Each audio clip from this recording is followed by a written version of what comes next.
সুপ্রিয় দর্শক, আসসালামু আলাইকুম। বৃষ্টি কুকিং হাউসের আজকের পর্বে চলে আসলাম মগজ দিয়ে মজাদার একটা টিক্কা রেসিপি নিয়ে।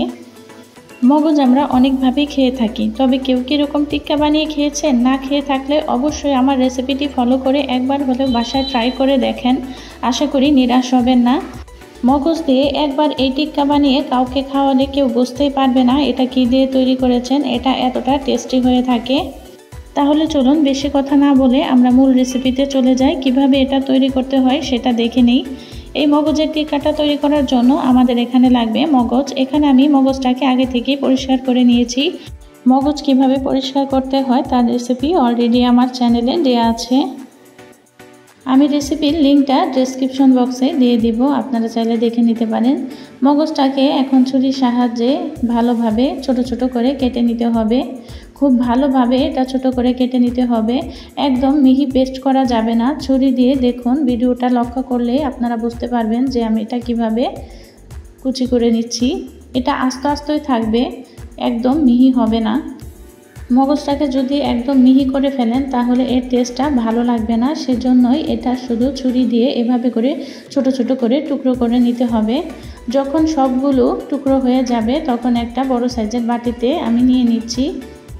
সবটুকু কুচি করে নেওয়া মগজটাকে বাটির মধ্যে ঢেলে নিতে হবে। ঢেলে নেওয়ার পরে এখানে আমাদের আরও কিছু উপকরণ দিয়ে দিতে হবে। আমাদের সম্পূর্ণ মগজটা বাটিতে নিয়ে নেওয়া শেষ। এখন এখানে আরও কিছু উপকরণ আমরা অ্যাড করব। দিয়ে দিলাম হাফ কাপের মতো পেঁয়াজ কুচি। পেঁয়াজটাকে কুচি করে নিতে হবে। স্বাদ মতো কাঁচামরিচ, ঝালটা আপনাদের পছন্দ অনুযায়ী দিবেন। 2 টেবিল চামচ ধনিয়া পাতা কুচি, 1 টেবিল চামচ কর্নফ্লাওয়ার, বিস্কিটের গুঁড়া হচ্ছে 2 টেবিল চামচ, হাফ চা চামচ জিরা গুঁড়া, 1 চা চামচ গরম মশলার গুঁড়া, হাফ চা চামচ হলুদ ও মরিচের গুঁড়া। এখানে হলুদ ও মরিচের গুঁড়াটা মিক্স করা আছে। স্বাদ মতো দিয়ে দিতে হবে লবণ।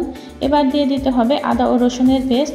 এখানে 1 টেবিল চামচ আদা ও রসুনের পেস্ট দিয়ে দেওয়া হলো।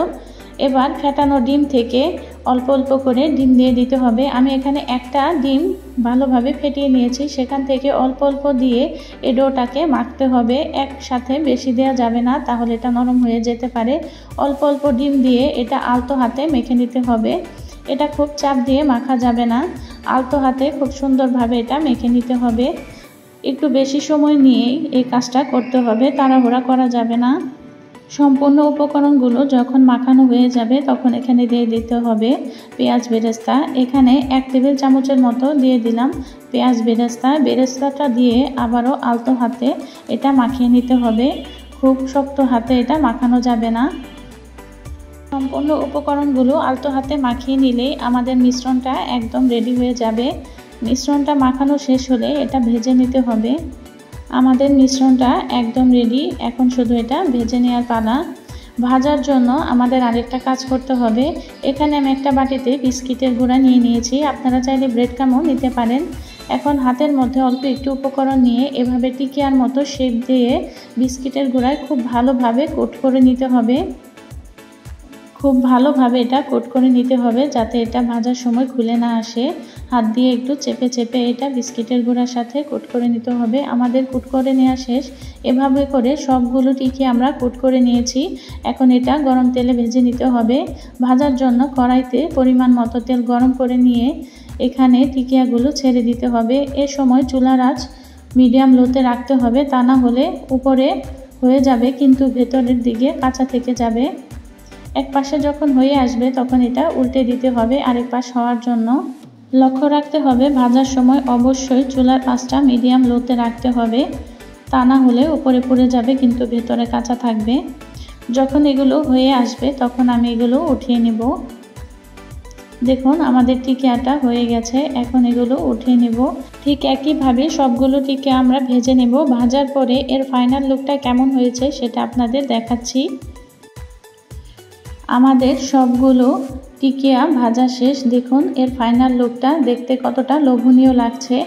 আশা করি আমাদের আজকের এই রেসিপিটি আপনাদের কাছে ভালো লেগেছে। আর কে কোথা থেকে আমাদের রেসিপিগুলো দেখছেন তা অবশ্যই আমাদের কমেন্ট করে জানাবেন।